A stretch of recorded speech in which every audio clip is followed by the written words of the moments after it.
Well, I want to welcome everyone to the third Thursday Value Added, Making More Money with Your Honey. And the Kansas Honey Producers Meeting is coming up November 4th and 5th. And we have, Greg has a great lineup of speakers. Katie Lee with the University of Minnesota Bee Lab will be one of the guest speakers. And I believe she'll be in person. And Randy Oliver will be on, but he'll be a Zoom presentation. And we have some local people, Brian Withrow talking about woodware assembly, Nikki Bowman talking about refractometers, K-States talking about different plants, talks about feeders, healthy queens. So really a lot. If you want information and you're not a member of the Kansas Honey Producers, the information's on the website at kanshoneyproducers.org. We're meeting in Salina, and all the hotel information and everything is on the website. It's all been updated, so you can look at the program. They're really good programs. They're small groups. You get to spend a lot of time with the speakers and getting to know other beekeepers in your area. So I'd like to suggest that you go to the meeting because there's nothing like education. So there's been some talk about maybe discontinuing this value-added program. If you really like these programs, maybe you could put it in the chat box. If you have a suggestion for a topic that you would like to hear, you could put that in the chat box also, and I'll write it down. Additionally, you could call me or email me, and I'm doing a little talk at the end. I'll have my contact information, or I could put it in the chat box. So the upcoming programs we have them scheduled through May. Let's see, in November, we're doing holiday gifts. We're going to do beeswax wraps, honey butter, honey caramels, making hot honey, and some things like that. And then in December, I was wanting to know, so you could answer this in the chat box. I was thinking about maybe bees for pollination. Would you be interested in learning about maybe a contract to move your bees onto a farmer's property for pollination, like for pumpkins, fruit pollination, anything like that? Making a contract, what people charge for that, maybe taking your bees to California, that sort of thing. And then in January, we're doing dip candles, beeswax starters, and we'll talk about cleaning beeswax. February, Jim Kelly's doing queen rearing, making and selling nukes. And then in March, we're going to have a great program on bees and agritourism and bringing people to you, so you're not having to go out and make money. People are going to come to you and just throw money at you. So anyway, who wants to start, Bob or Becky? I'd love to start. I've got my kombucha out here and I'm ready to go.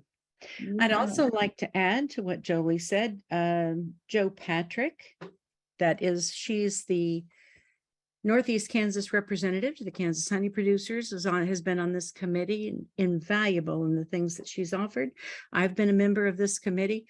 It's been a pleasure, and I think we've all learned so many things from this, but we are at a time when we are looking for new ideas. So hope you'll all contribute and let us know what you think. It is a good thing, but more than anything, the Kansas Honey Producers is hosting this. We hope that you'll check us out. We hope you'll consider joining us for the meeting. I think it's still in the works. There are still things being changed. So I think I think it's going to be a great meeting. Greg has been working really hard on it. Okay. So I'm going to share my screen, which is always. Becky, I want to interrupt for 1 minute. Robert has been out of the country and he hasn't posted last month's presentation on pollen and propolis yet, but he promises to get it up soon. So if that's something you've been wanting to watch, keep looking at the archives on our Kansas Honey Producers website. So, thanks. Sorry. Oh, that's okay. I'm still trying to share my screen. Let's see if I can figure out how to make that. It didn't want to pop up there, so I'm going to try one more time. Share screen. Oh, there it is. Okay.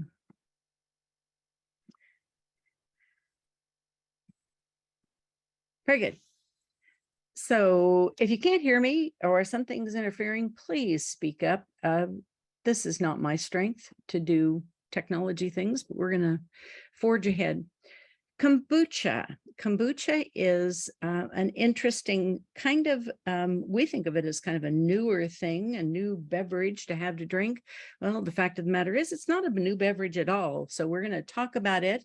And kombucha and Jun, J-U-N, rhymes with sun. And that is kombucha made with honey. And we're going to try to talk about that tonight too. So where's my moving forward? So kombucha is a fermented, lightly effervescent, sweetened black or green tea drink. It is commonly consumed for its purported health benefits. So it's one of those things that people say is healthy, and maybe it is. And maybe it's just tasty, and maybe you don't like it at all, but I do like kombucha. I think it's very refreshing. It is made with a culture that is bacteria and yeast culture, not unlike sourdough bread or not unlike yogurt, other fermented kinds of foods. Spices, fruits, other things are often added to it to make it like kind of like a flavored lemonade. So it's very simple. It has black tea or green tea. Either one is acceptable. Or I guess you can use white tea or oolong tea if you are so inclined. Sugar or honey, and then a SCOBY, S-C-O-B-Y. We'll talk more about that in a minute. People have been drinking fermented tea forever and ever, probably as long as they've been making tea, but it is supposed to be a good source of probiotics and antioxidants, which may have some really good health benefits. It is just very lightly effervescent, and it also is very lightly alcoholic, maybe between 0.5% and 3%. They said if you don't want that alcohol variable to purchase your kombucha from a mainstream manufacturer, because they will make sure that that's consistent. And so your homemade kombucha can ramp that up just a little bit. So some of the health claims: improve your cholesterol numbers, help with weight loss, support good gut bacteria. There are a lot of claims, lots of claims about it. So your SCOBY is needed to be able to make your kombucha. You can buy one from a lot of different places, or if you know a friend who makes kombucha, they will gladly share because they grow. It is the symbiotic culture of bacteria and yeast. And you need to make sure that your SCOBY is specific for either sugar or honey. The Jun SCOBY is the one that you need for your honey kombucha. So this is where I purchased one the last time I needed one, because I didn't have time to go find one from a friend. It was quicker to get it from Amazon. And honestly, not too many people make kombucha with honey, because honey is more expensive than make it with sugar. So fermentaholics.com, purchased from Amazon. You can also usually get SCOBYs from natural grocery stores. They'll have them in a refrigerator case someplace in a little package. It comes with the SCOBY and with about 1.5 to 2 cups of already made kombucha. You need some kombucha to start this batch too, just like sourdough bread. So when we're making kombucha, the first step is keeping everything clean, because we are fermenting. It is really easy to get odd bacteria, odd yeasts incorporated into our product, and we don't want that. I like to use this one-step cleanser that's used. Steve uses it in mead making. It's sold through wine and beer making supply stores, and everything that's going to touch the kombucha gets run through the sanitizing solution. So whether you are making the Jun honey kombucha or sugar kombucha, the process is the same, and you undoubtedly have almost all the supplies that you will need right in your kitchen. The one thing you might not have that you'll have to find is this, you need a gallon jug, and I really prefer glass. I think glass is much nicer for this than anything plastic. Plastic just, it absorbs flavors, not as good, so do that. So this is my Jun SCOBY, my honey, my black tea that I've made. And we started this off with make the tea, black, green, loose leaf, or tea bags, doesn't matter. Just don't use a flavored tea. Earl Grey tea is fine, although it has a little bit of bergamot and some other little bit of flavorings in there. It isn't enough that it changes the taste of the tea. Make enough for about a gallon of tea. So 3 to 4 tablespoons of loose tea will be needed to make your strong tea starter. Strain that, and while it's still hot, stir in either a cup of sugar or a cup of honey, depending upon which kind of SCOBY you're doing, and then pour it into a gallon jar and add enough water that the jar is about 3/4 full. I've used a little thermometer on the outside of here that's used in brewing, and you can see my water temperature is about 75 to 79. We want it nice and warm, but not hot. This is how my SCOBY arrived, and I took it out of the package. They warn you to handle it with care to make sure that you're not abusing your SCOBY. I've heard somebody, they actually wrote that, don't abuse it, handle it gently so that it doesn't get damaged. Add the SCOBY to the sweetened tea along with 1 to 2 cups of kombucha from a previous batch or the kombucha that came with your SCOBY, and then cover it with paper like a coffee filter or parchment paper and some strong rubber bands to seal it down, because fruit flies love kombucha and they will be in it if you put on something like a cloth top. You also don't want to use a tightly sealed top like a screw lid or something like that, because you could build up some pressure in there because it is fermenting.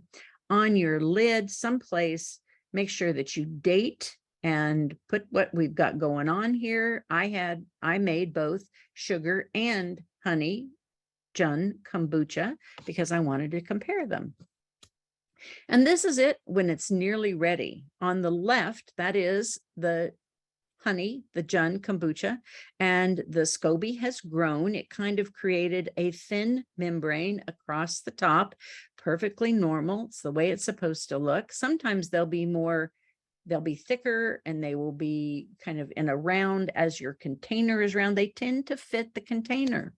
The one on the right is my sugar kombucha, and if you look carefully, you can see some little bubbles along the edge that kind of indicate that it is fermenting, nearly ready. So how do you know that it's ready? You can taste it. If it's at this point, it's perfectly safe, perfectly good to taste. It's pretty plain, except that it will taste very tart. They suggest that you continue to ferment it until a tartness is achieved that's pleasant to you. If you go too far, you end up with something that's a lot like vinegar, and that may be just a little, unless you like drinking pickle juice, then it might be a little tart for you. So just kind of like lemonade is really what you're looking for. And at this time, you can then go into what is called secondary fermentation, and the possibilities are endless.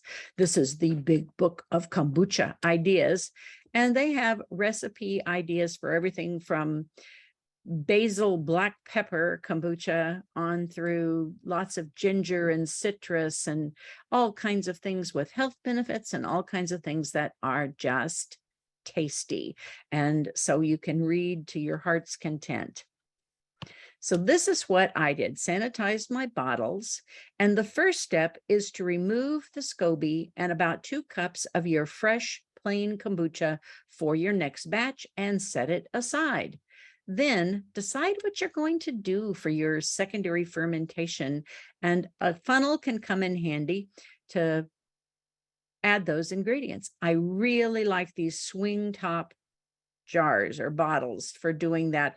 Very handy. You do want a nice, good seal on the jar, and you can actually buy a new seal. So if your jars don't have a good seal or whatever, spend a couple bucks and get some of those little jar seals, and it'll make it seal really tightly. This first batch that I did is a lemon ginger. I used lemon zest and fresh grated ginger, and I put it in there. And this is what it looked like after I added my kombucha and dated it and labeled it, as you can see on the right, because it's so easy to forget what you're doing.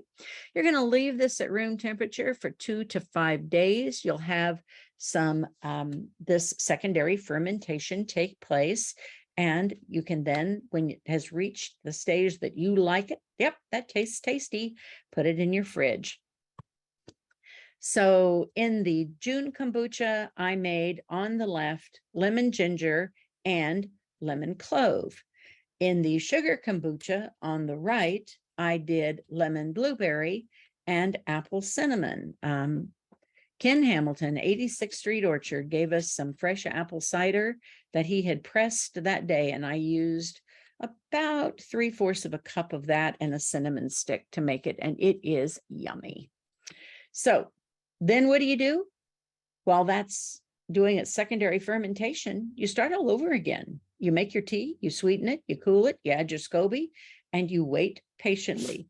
The SCOBY will grow, and it'll really double almost every 2 to 3 batches. Extra SCOBY can be removed from the brew jar and just keep it in a separate container. You can actually make, like they call it, a SCOBY hotel, and you can put your extra SCOBYs in there and put them in a dark, cool place. Every once in a while, you'll need to feed it a little bit, but if your SCOBY dies for some reason or another, you can then have a replacement, or you can do like sourdough starter and give it to all your friends, because they're going to all want some of this, or maybe not. So there are recipes that you can, other things you can do with your SCOBY. You can dry it and eat it. It's supposed to have great health benefits.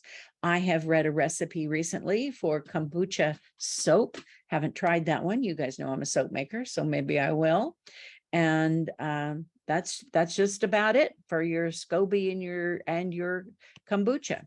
So I wish you could taste this. So now I'm going to, let's see, I may have to stop sharing my screen to make this work. Hang on here.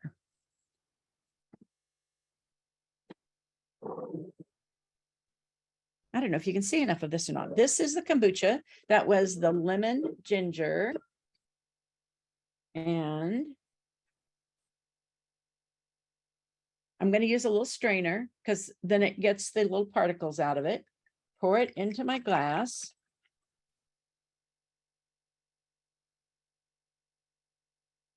And there it is. Cheers. Very nice. Very tasty. I don't like the dark bottles as well as I like the light ones, because I like to be able to see what's going on in them. Oh, did you hear that? There was a little pressure buildup in this one.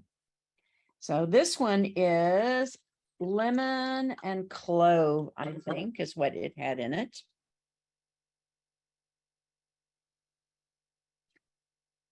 Oh, I like the clove. That's nice too.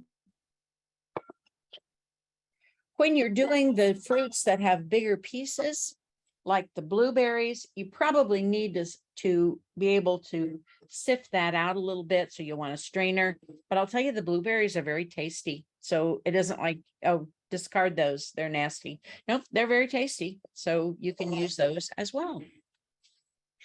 So that's pretty much it on kombucha. Does anybody have a question about kombucha? Someone asked, let's see, what's involved with drying your SCOBA? I haven't done that, just being honest. What it looked like, truly, it was nothing more than putting it in a food dehydrator and letting it get, they kind of looked like gummy things. It was not attractive and it did not look tasty, but it was supposed to be healthy. So that's kind of where we're at. So if you make a batch right away, like go from one batch to another, you have some you can use over, but you said you just ordered some, so. Well, I did, because I had made kombucha years ago, a couple years ago, and then, like people do with things like sourdough bread, we kind of got tired of it and I quit making it. And I ended up getting fruit flies in my SCOBY, pitched the whole mess, and I needed to start over again. So that's why I went ahead and purchased another SCOBY. And my SCOBY that I'd had before was not for honey. They warn you, do not use honey with a regular kombucha SCOBY that is made for sugar, that the bacteria is slightly different. You can add honey as part of the secondary fermentation. The book, the Big Kombucha book, recommends using pasteurized honey, so you're not adding any unwanted bacteria into there. I haven't had that problem. I haven't noticed, and of course, I don't have pasteurized honey. I have my honey, and I did that and added some as a secondary fermentation, and it worked really well. Not a problem. So, but if you want to make honey kombucha, start with the Jun SCOBY. Any other questions for Becky? You could unmute and ask her. Some of them want some. They want to come over to your house right now and get some. Well, you come on over. It would be fun. We'd have a kombucha party. It is very tasty. It really is lemonade-like, I think. That's what it makes me think of, is like lemonade. Nice, tangy lemonade. So James Carpenter suggests that we all drink kombucha during a meeting. The topic won't matter. It will be the best Zoom ever. Good idea. That would be great, James. I like it. So we decided Joli was looking for someone to talk about honey jams, and I do not consider myself an expert on honey jam at all, but I will tell you what I have done. Several years ago, I made honey jam using Pomona's Universal Pectin. With Pomona's Universal Pectin, this is going to sound like a infomercial, I think, for this product. You can use any sweetener. It doesn't even need a sweetener. You can just let it, it's a pectin that will set up without sweetener in it. You can use honey. You can use, stevia. You can use any kind of a sweetener that you want with this pectin. It's unusual in that you have to make a calcium supplement they have in the package. It isn't like regular pectin. It also is very firm. It makes a firm jam, but it's not exactly the same consistency as regular pectins that we are used to. So that's an option. Is pectin good for you? The jury seems to be out on that. There are some things that say pectin is not something that you want in certain diets, that it causes some people grief. I've never had any trouble with it, but they are avoiding it for whatever. So honey jam without pectin is wonderful. It takes a little longer to cook, like about an hour, hour and a half, and it is a very soft set. The texture is more like apple butter. Oh, and it didn't advance. There it goes. Okay, so here's the recipe I used. And if you would like this, just email me. I'd be happy to do that, send it to you instead of trying to copy it down. So I started with 6 pounds of hulled strawberries, except when I made the blackberry. And then I started with 6 pounds of blackberries. And someplace I have those sitting out here and I don't see them now. Then 3 cups of light honey. You want to use a mild flavored honey, or you really will impart some kind of unusual flavors to your jam that you may or may not like. 2 Granny Smith apples. The Granny Smith apples are very high in natural pectin that all apples are. Granny Smiths are very tart and very high in natural pectin, and you're going to either grate them or use a food processor and process them finely. And then 1.5 tablespoons of lemon juice. And that just seems to kind of bring out the flavor of the fruit. So hull your berries, cut them up if they are large, and put them in the stock pot. Add the apples and that have been grated or food processed to the strawberries. Add your lemon juice and your honey, stir it up, bring it to a boil, reduce it to a simmer, and let it simmer for just about 15 minutes. Then take your immersion blender or a potato masher or something else and just mash it up so it is a uniform consistency. You really don't want any big pieces left in it at all. Simmer for about an hour, stirring occasionally. The longer it simmers, the thicker it gets. And this jam will not be stiff, but that's good because it's really tasty then on top of ice cream and or pancakes or something that where you would like a softer set. This can be put in your freezer safe jars and as a freezer jam used immediately, or you can water bath it for about 10 minutes and it will be shelf stable. So that's it. I'll email you the recipe. That's my little honey jam recipe on top. And that's my slideshow. That's the whole deal. I'm going to stop sharing my screen. Someplace here. Oh, where did I set those? That's what happens when somebody else helps you clean the kitchen. I had jam I was going to open for you. Just a minute.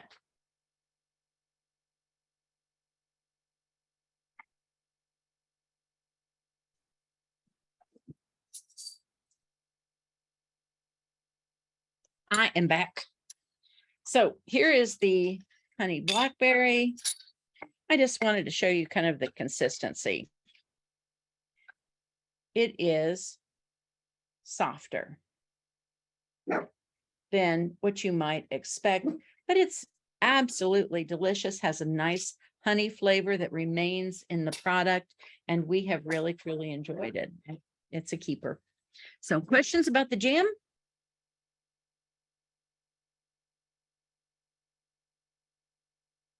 Pretty self-explanatory.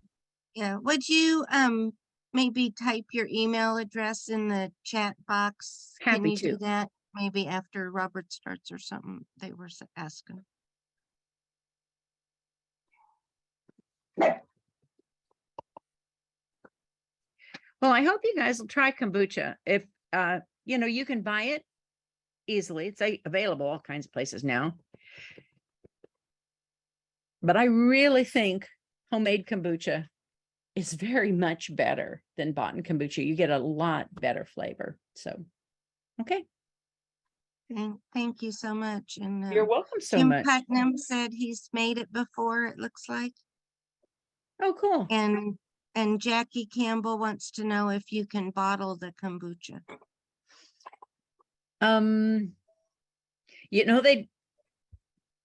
They do, and it's available at health food stores all over the place.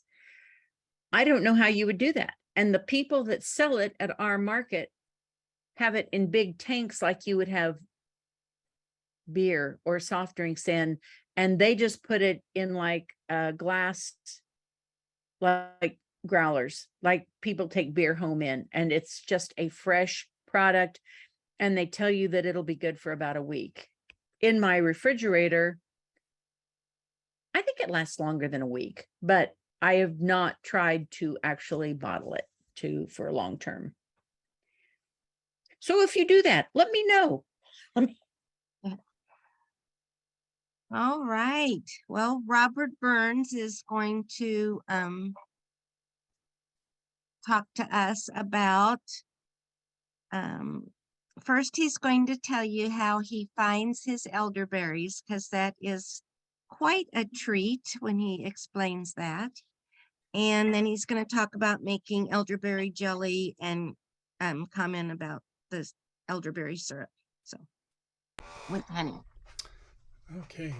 Thank you, Jolly. Becky, I was just thinking my satirical humor, that brings a whole new definition to teetotaling. Oh, I like that, Robert. Yep, yep. Just a little teetotal in here. That's it. So I'm going to start and share my screen first. So um, slide and show presentation. I think this might be bringing up my side notes that I don't really want to share. Is that what's showing? It looks like it is. So let me start over. And I will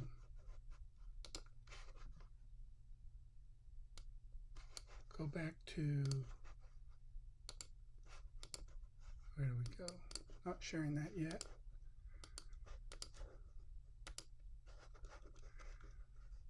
Okay, sharing the screen.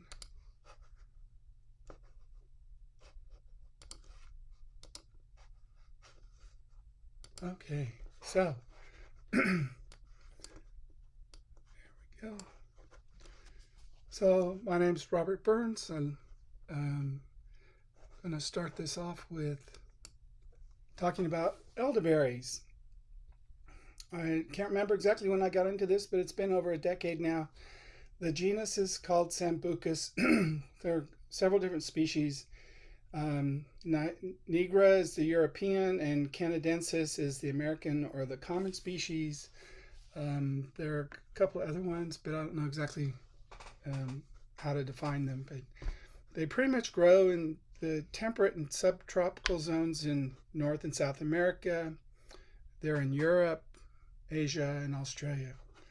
The berries are 80% water, basically, 18% carbohydrates, 1% protein, and they've got a lot of nutritional value to them. Vitamin C, B6, iron, some macronutrients, beta carotene, even potassium. A lot of products are made with the berries. I even found a couple jars of this when on a trip in Germany. But with the berries, they make juice, jelly, jams, wine. Of course, there's a very famous play, Arsenic and Old Lace. That was basically elderberry wine, syrup, pie, muffins, chutney, tincture, gummies, and also soup. But today we're primarily just talking about jelly, and I'll share my recipe through the presentation and also talk a little bit about aronia berries. Here are some elderberry gummies I made. You can easily make these at home. Of course, they're not vegetarian because you have to use gelatin, but they're fairly easy to do. A couple pies I've tried.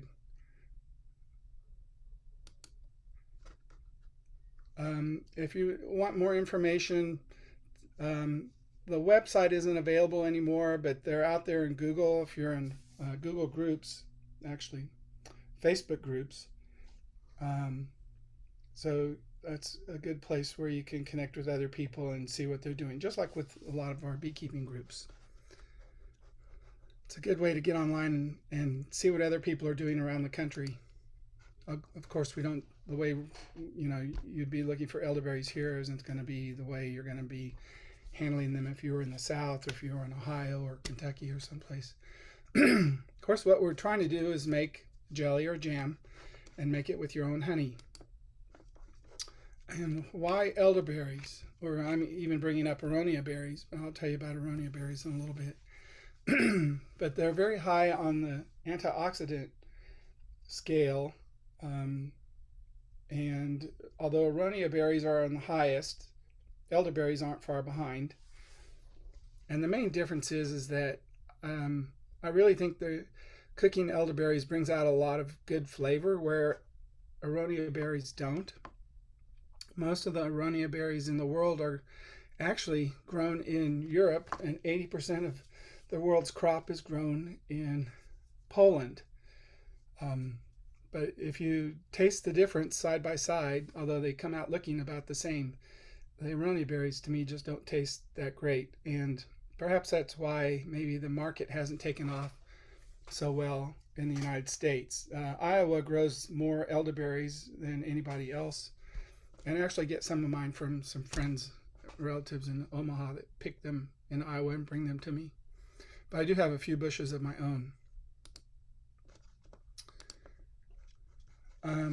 Just a bit of caution so that you know about elderberries, and this applies to the aronia berries too, although they're not as strong in the toxicity. But the seeds, the stems, the leaves, and the roots can be considered toxic. So typically you don't eat them raw, although there are a couple species of the elderberries where you can eat them raw, and you can always eat a small amount of them raw. But they do produce a chemical that is similar, that can become cyanide in your body. So it's glycoside, and so you don't want to have that situation where if you consume a lot of the raw product, you're going to commit yourself to being poisoned. But that's the whole premise of the play, The Arsenic and Old Laces, that these older ladies were wooing elderly men and then marrying them and then poisoning them with the elderberry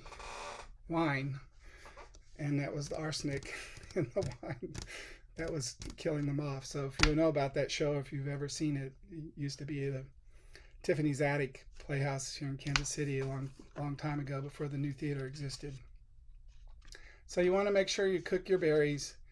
You don't eat the leaves or the roots or the stems, and just in general, avoid recipes that will get you involved with raw berries. So there aren't too many. So we're going to talk about making the jelly, and this is a good way to get your family involved in this. This is my sister and niece when they were visiting.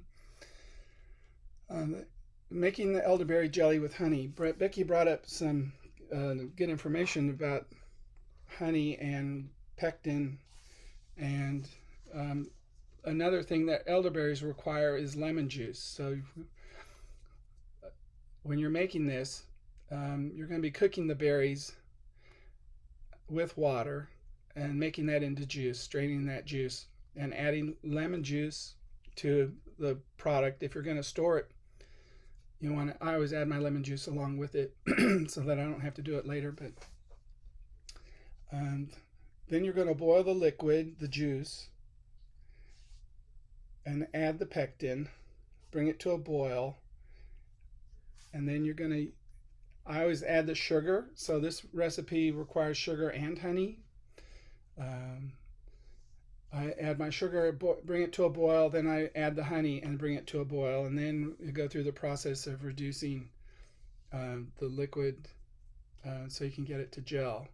You can add butter, and that's to help reduce with the foaming. Sometimes I don't really have any problems with it, and so a lot of times I omit the butter, but just beware, that's an option. Then you can ladle into jars. You pour it to about a quarter inch from the top. As it cools, it will contract a little bit, so just beware. You wipe the jar rims, and then you place the lids on it and screw on the bands. And then I place the jars in a hot water bath and cover it with at least 1 to 2 inches of water. It should already be boiling when you put them in there, but you want to bring it to a gentle boil. You leave it in for 5 minutes, and then I take them out, put them on a towel, and let it cool completely. And that's when you go through the process of listening for the lids to seal, or check them later if you didn't hear anything. If they're not sealed, you can still use it and refrigerate it. Sometimes with the batch, if it doesn't set, you can rebatch it or use it as a syrup or glaze.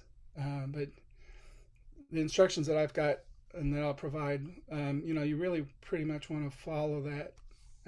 I've had friends that have tried it and omitted a few steps or didn't cook it down long enough, and of course it didn't gel. So interesting hearing about Pomona's pectin and Becky's talk and how they use that with honey. But I've had some experience with having not gel, but pretty much the last I don't know, many years. In the beginning, it wouldn't gel, but ever since I've fine-tuned it, I haven't had any problems at all. So it's a very simple recipe, and then try to come up with a label. But what I like to do is make my jellies and jar them, and usually give them away for holiday gifts. So they make if you get invited to any holiday parties. They've been far and few in between the last couple of years with COVID, but it's a great idea. So here's the recipe. The ingredients basically are 3.5 cups of the elderberry juice, and I use 1/2 cup of lemon juice. And so this information about elderberry jelly making was passed on to a bread lady at the farmer's market to me many years ago. And if you don't use lemon juice, there's no hope of it gelling, and that was what was passed on. I use Sure Gel for my fruit pectin. My sweeteners are honey and sugar, and I use 2 cups of honey and 1 cup of sugar. A lot of recipes that you see online that don't use honey have about 4 to 7 cups of sugar, and to me that's a whole lot. That's 2.5 times as much as I want to use. So, and then the optional other ingredients, a 1/2 teaspoon of butter when you're cooking. So you put the lemon juice and the elderberries, if you want to store it, in a jar in the refrigerator. However, it's loaded with vitamin C, but it will degrade in a short period of time. So if you really want to make it fresh, make your juice and then place that into a steel pot on high. And I've always been told to use a wide open mouth stainless steel pot. So, and while you're trying to cook this down, you need room for that moisture to escape as you're cooking it off. So you mix in the pectin and bring it to a boil. I've never had a batch burn on me, but generally I'm always in there and stirring. It doesn't take long for it to come back to a boil again. The next step is adding the 1 cup of sugar. I bring that to a boil, and then I add the honey, 2 cups, and then I say bring that to a boil for at least 14 minutes, because I've decided it takes that long for it to cook down that much. Then you can add your butter if you want to or not. That's just for the foaming. It really doesn't seem to be, even if it does foam, the foam seems to be brought down with some stirring a bit, so it doesn't bother me. Then you pour it into the jars. Prepared jars are such that they're cleaned already, but you've already dipped them in hot water. I prep them by having a separate pot with boiling water. Pour those into the jars after you've pulled them out of the water, and if there's any foam on top, you can spoon that off. If you've spilled any, wipe the jar rims, and then put on your lid and seal it. So you want to place those jars back into the boiling water for 5 minutes, and after the 5 minutes, remove those and let them cool, and then check a few hours later just to see that everything has sealed. And you can, once they've cooled sufficiently, you can check to make sure that they've gelled. I only do single batches at a time. I have not doubled this recipe, and I'm initially just wanting to make sure that that my jars are going to gel well. So I haven't experimented that far enough, but it does make at least 4.5 jars by the time you cook it down, so it's not quite 5. But the ingredients are simple. It's just elderberry juice with lemon juice, pectin, sugar, honey, and that's it. So again, I don't I don't double the recipe, although I should do that as an experiment, but I'm haven't been afraid to try. And it only takes about 45 minutes for the prep time for the jelly, so I can just easily do another batch. Boil the jars and the lids for a few minutes in hot water. And then in 2017, I got into Aronia berries, and I made that into jelly also, and basically used the same exact method, substituting Aronia berry juice for elderberry juice. However, I'll tell you that they don't seem to taste as good as elderberries, if anything at all. So I have mixed them 50-50, and it still comes out to taste like elderberries. But if I were to just do Aronia berries, I don't think it'd have that good taste at all. So if you want to make a syrup, it's very similar to the same way. So you want to cook the berries with water. I would probably wait until you make the juice and then cook it down with honey, but some recipes you may see, adding the honey with the water and the berries. But I think you may end up, throwing some of that away before you do the straining. So you can boil that down until it gets syrupy, and it's a very nice product if you want to add it to things like yogurt or ice cream. If you want to turn a glass of water purple, that's a nice way to do that. You can add a shot to a glass of wine, or even a glass of vodka, do I dare say, makes it an interesting color. So I basically use it as a dessert syrup. And you can take it by the shot for medicinal purposes. If you want to make it medicinal, there are other things you can add to it, like ginger, cloves, and cinnamon, or anise. But I just love the fact that it comes out in this nice dark color. Both Aronia and elderberries do that. And it's one of my favorite jellies of all time, even though I make it, so I'm not subjective at all, but I just love it. So, and then it gives you a chance to be creative. I like to label it as a Vinox jelly or Christmas jelly, and put my label on it and date it with a year, so if you have any left over, when it's going to last. But that's the end of my jelly talk, and I'm probably close to the end. But if you ever want to get into this, and I'll show a few of these slides, the best berries are the ones that you can pick fresh on your own, and you're working for the dark purple berries, not the green ones. But I pick a high volume. My mother and her friend make elderberry wine. They say that's the best sleep medicine for them. And so I'm doing this on a larger scale, using buckets, of course. And the best way to find them is in the springtime when you're looking for blossoms.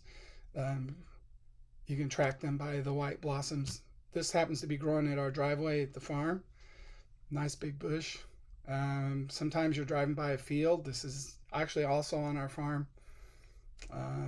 And so if you're looking for these white tops, I recommend writing them down. Of course, this list is from several years ago. I'm not giving you my fresh list, but anyway, I put a date and a location and some notes, so that way I remember when to go back. Because in the late summer and August, when the weeds are tall and the berries are bent over hiding from you, you're not going to be able to remember where they were just by sight. So the flower heads are called cymes, and when the berries ripen, they get heavy and they start leaning over, and you just come cut them. I put them into freezer storage bags, the large size, cut the stems off, and then I have a dedicated freezer just for the berries. I like to initially freeze them for 24 to 48 hours, and then I destem them. And by doing that, I use this cookie cooler, bread cooler, and here's a different one. And I just like to take the stems out and rub the berries off, they go into a container below and then back into the freezer again. And then you can make the juice whenever you want to. I usually put them in a large pot, cover it with water, or bring the water level up to the berries. You want to bring it to a hard boil, but you want to be able to stir it too, and it doesn't take very long. And then you let it cool. Sometimes if I do this in the evening, then I'll let it cool overnight. I can handle it a lot better the next day, but then that's when you want to do your straining and getting rid of the seeds. The seeds typically, to make a jam, you want to have some of that fruit left over where there's not much left on the seeds, but sometimes I'll save and add a little teaspoon, even though you're not supposed to really eat the seeds. But again, making the jelly, you're bringing the juice to a boil. Keep an eye on the process, but I've never had to worry about it burning. This is an instance where there's a lot of foam, and even here I may not have even used butter. Bringing it to a nice boil, cleaning your jars, making them hot. And then these are what aronia berries look like. They're also called chokeberries. They will make you pucker, and my understanding is it's because of the oxalic acid that's in the berries. So kind of like other foods. This is a plant. This is in a garden not too far from here. And when you pick them, they're a lot bigger. And when you cook them down, the boiling helps soften them up. But you do want to mash them a little bit. There's a lot of good berries in there, and sometimes I save a little bit of them for adding to my cereal and the breakfast. But the juice pretty much looks the same. If you were looking at this, you can tell the difference between aronia berry juice and elderberry juice. But again, if I were making a jam or something tasty, I would use 50-50 if you want to use both berries. They still come out looking the same. And then elderberry cuttings, those are best taken when the plant is dormant. And for us, that's January, February, when the buds start opening up and the plant's coming out of its dormant stage. It's kind of a bit too late. And this is the other part of beekeeping that I like. I noticed the tips on these. I've dipped them in beeswax to keep them from drying out. And that's the end of my talk. So I'll be happy to answer any questions if there are any. And if not, I will post this recipe. And if Becky will give me her recipes, I'll put them on the website on the kansashoneyproducers.org. And we will have those available so you can print them off. So let's see. Any questions in? Anybody want to unmute themselves, and I'll see if I can go through the... Jackie asked if you can use red elderberries instead of black. So the red elderberries aren't really red, aren't really elderberries from my understanding, and those are highly toxic. I would say no.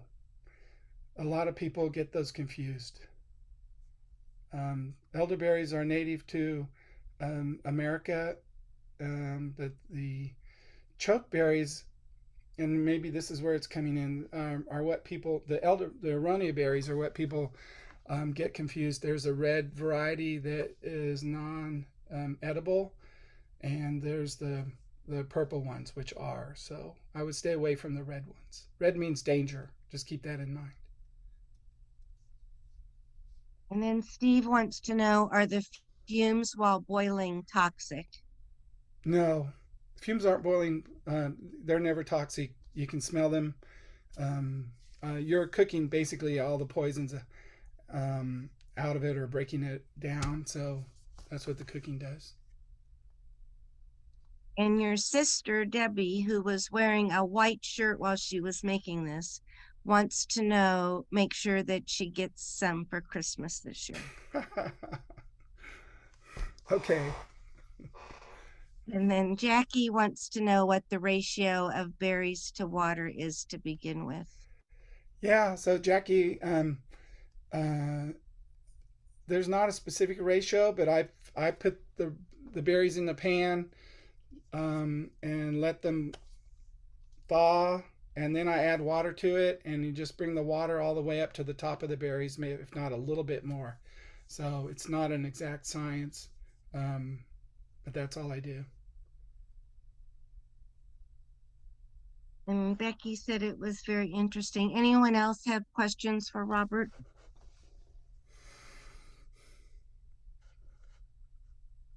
Great. Well, thanks again. Okay. And Joli, this is your Okay, I'll just segue. be 1 second here.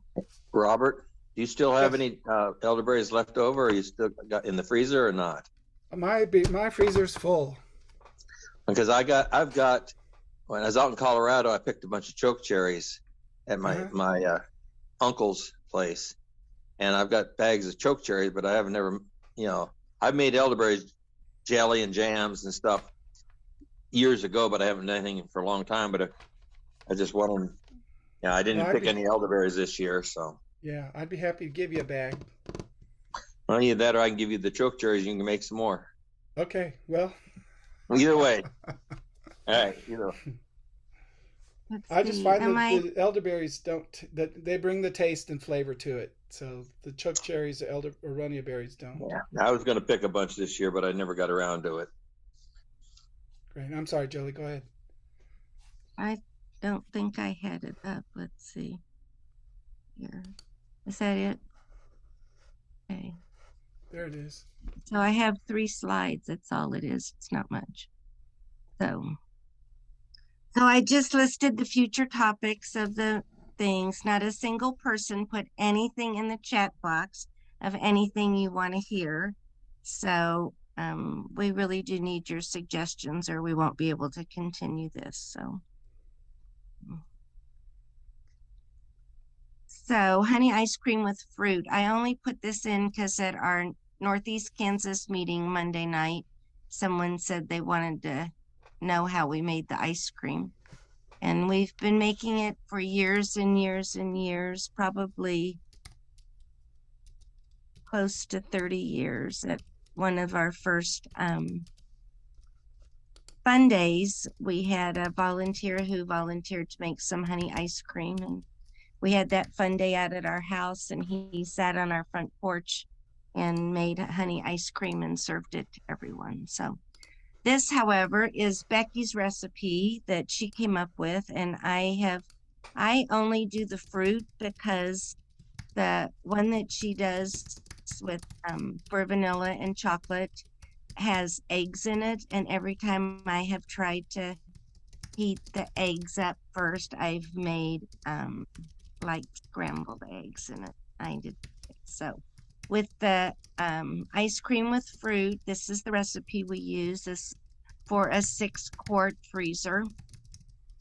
And the club has a couple of the White Mountain freezers, and we have one, so we can have 3 batches going at once. So it's 6 cups of whole milk, 6 cups of heavy cream, 2 1/4 cups of warm honey, a little salt, 3 tablespoons of real vanilla. I get good vanilla from Penzeys. I think that really makes a difference. And then 1 quart, 4 to 5 cups of crushed fruit, either fresh or frozen, and 2 extra tablespoons of sugar or honey. And if using frozen fruit, you want to let it thaw. And then I macerate it in like my food processor, and I mix it with some either sugar or honey so that it gets real juicy. And that way you just don't have those frozen chunks of fruit in there, but you've got a lot of the juice in there, which I think is really good. And then the day before I do this, I actually slightly heat my 6 cups of milk with my warm honey, and I just kind of stir it real nice. And then I put it in a gallon jar in the refrigerator so that it cools. And that way it kind of stays mixed together as you make it, and you don't get globs of honey. It's, I don't know why I do that, but that's the way I do it. So anyway, so then after it's cool, I pour the container into my freezer container, my ice cream freezer container, add the salt, vanilla, the heavy cream, and the crushed fruit. and just fill your freezer, adding more milk if you need it, and freeze according to the manufacturer's instructions.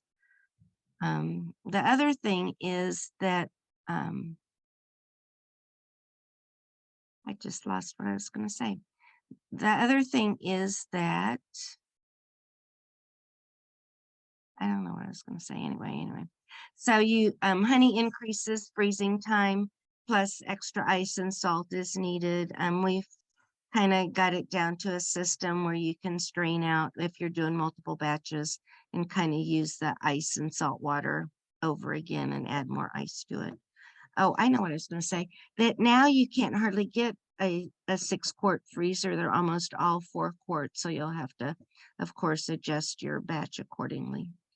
So when we make the peach ice cream, at one point, Becky suggested don't use as much vanilla because the frozen peaches don't have a whole lot of flavor, even if they're fresh and crushed, and use a little almond extract and vanilla. And honest, that really does bring the peach flavor out, I think. So anyway, any questions about that?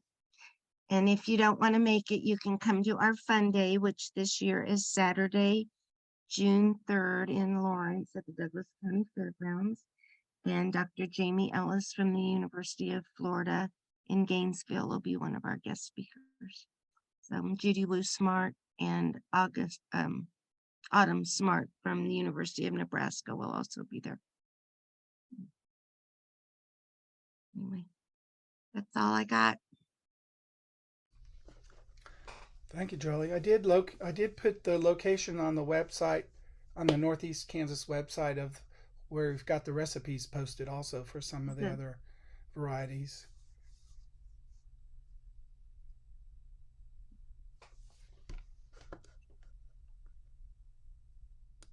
So if anyone wants to unmute and give us suggestions for topics, we'd really appreciate it.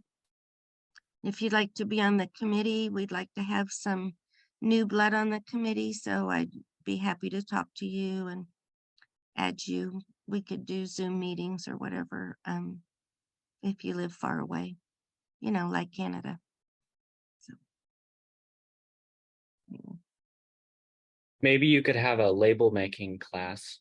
You know, we had that on our list once. That is an excellent idea.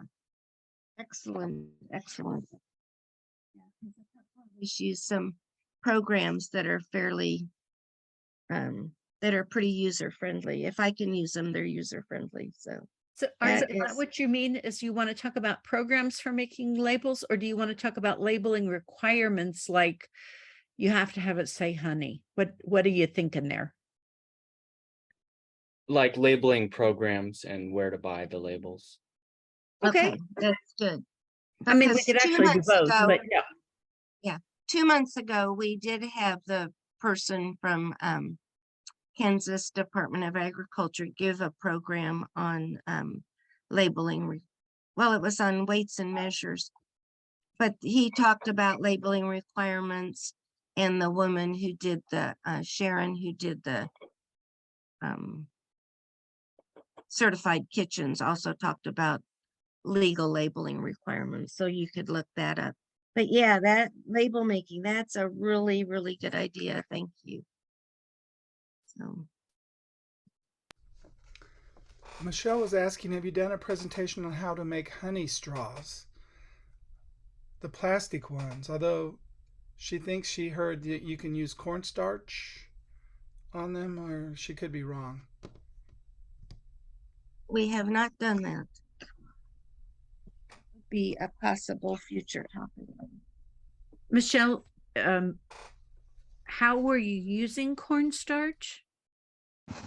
Oh, I meant instead of having plastic, I think I saw ones that they have like a plastic that's made with cornstarch, so they're more biodegradable.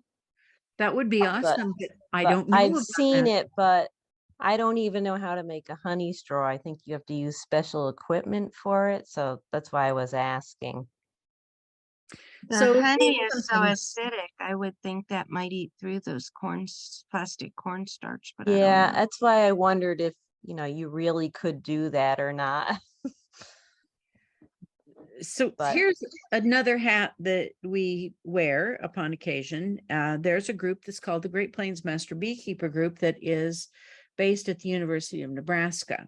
And they have developed a program that I think is misnamed. They shouldn't call themselves a Master Beekeeper program just alone, because it has support and programs for people with just beginning interest in beekeeping all the way through to doing a master's program.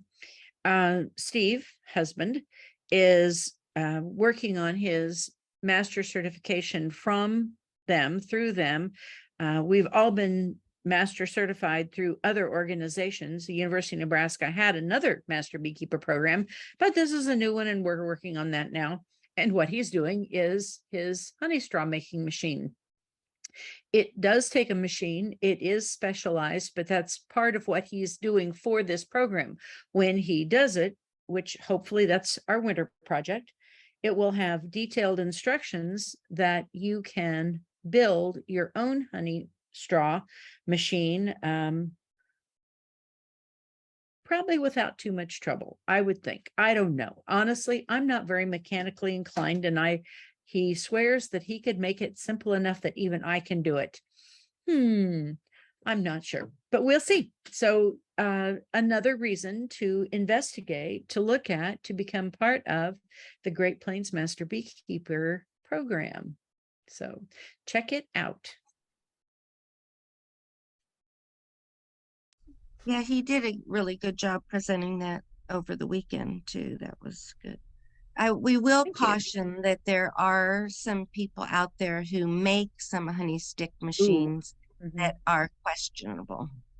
So, and they're quite expensive. So we've not heard very good reports from.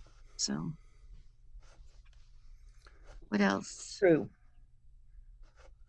Something I just thought of that I wanted to bring up with Becky and I, using pectin in the jelly making process. Don't ever use the liquid as far as I'm concerned. I've tried it and it never worked. Oh, really? Yeah. Well, maybe, honestly, it's tricky. I have 2 recipes that you have to use liquid. One of them is a pepper jelly, and I have never gotten my pepper jelly to set up except when I've used Certo liquid pectin. The other one is cherry jelly is really hard to get it to set up, and it does better with with the liquid pectin as well. And then honestly, it's more expensive, so I just buy the powdered pectin for everything else that I know works well. But don't try it with elderberry jelly. That would well, I think your recipe for elderberry is unique, and I think you probably better stick with the recipe. The combination of the sugar and the honey, the lemon juice, all of that apparently creates the right chemical blend to make it do what it's supposed to do. So some recipes are like that. Robert's sister here.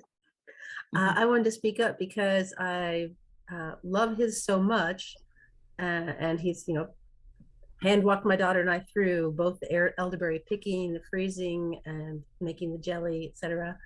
That we have so many cuttings, and so now I have so many elderberries to fill my freezer that I found I can make the elderberry juice and add the lemon to it, and then I will can those in quart jars. The lemon brings the acidity where it needs to be, so I can water bath can it. So I've added the cloves and the cinnamon and the ginger and everything I want for my syrup. I just don't add the honey until I'm actually ready to use it. So I can send a quart jar to college with my kids, and when they're ready to use it, they will open it, pour some out, and add the honey to sweeten it where they like it. And I suggest that they warm the honey in the microwave. I mean, not the honey, but the juice, so that the honey will blend better. And then they can put it back in the refrigerator and just take their sip a day and use it medicinally or however they like. But that way I can go through a whole bunch of berries and empty out my freezer and have those quart jars ready whenever we're ready. So that's my convert. Hi, I have a question regarding the classes. I don't recall, I've been watching for about a year or so, but I don't remember that you've actually done a wax processing class. I may have missed it, but I know We that did one last November. We had Okay. Gary and Ginger Rooter do one. So it is tape and they pour candles. So we're going to do another one in January or February. In January, and we'll go through cleaning beeswax and dipping candles. Okay, great. So Awesome. Thank would you. would that be okay? Yeah, so you could look back. Mhm. It was last November that Gary and Ginger did it. So you could look I at remember watching that. I just didn't remember the processing of the wax. Have you done anything on like Pasansky eggs or any of those sorts of things with beeswax? Ginger We also have does not that, done Yeah, Ginger does that. Uh-huh. but I don't think we haven't recorded anything. I don't think with. On that. No, we haven't. We talked about it, but that was on our It's just lost list. interesting that maybe, it's often a holiday, Easter, Christmas kind of thing. So Mhm. those were my two. Thanks. That I was love good. Well, these. thank I you. love That's these. Good. Good. Well, thank you. All right. Anything else for the salves and creams? Yeah, we really haven't done that very much either, Jackie. That's Hey, Becky or Steve, this is Trey. Um, have you ever have you ever used freeze dried elderberries for anything? Because I see a lot of stuff asking, like especially with the syrup, where they say you can just use the freeze dried for that. The other thing is I make a Christmas jelly every year. It's usually a combination of fruit and spice. Like when I say spice, I some sort of pepper, not like cinnamon or something like that. I've downgraded the sugar. It was off of a very basic jelly recipe that I had, but I substitute honey in, but there is some sugar in it, and I use the liquid pectin, and it always works. So, do you think that has something to do with the different fruit, or I mean, what's your thought on that? First, I haven't tried the freeze-dried elderberries. That's Robert, have you? Yeah, you can.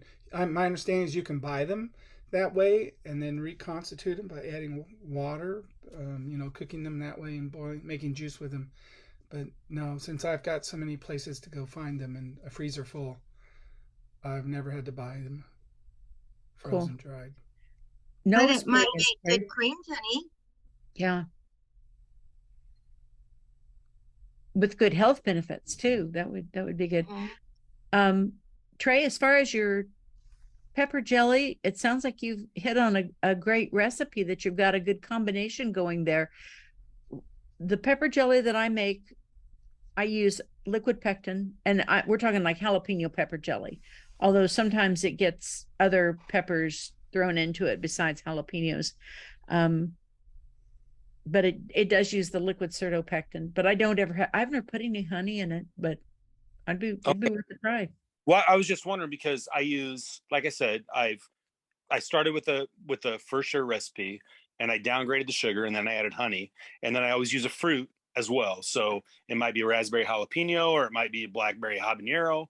It's something different every year, but I always kind of use the same measurements in terms of fruit, sugar, honey that I've come up with. But I always use the liquid, and it always sets really well. So I was just wondering, like what the thought process was on that. I don't know. Sounds like you got a winner. It sounds yummy.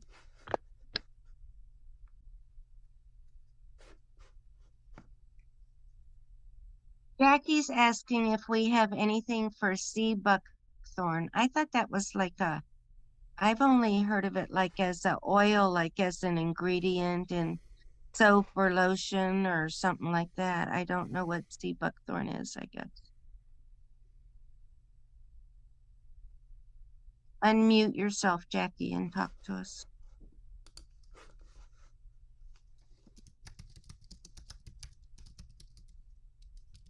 Oh, she said she doesn't have speakers. Never mind.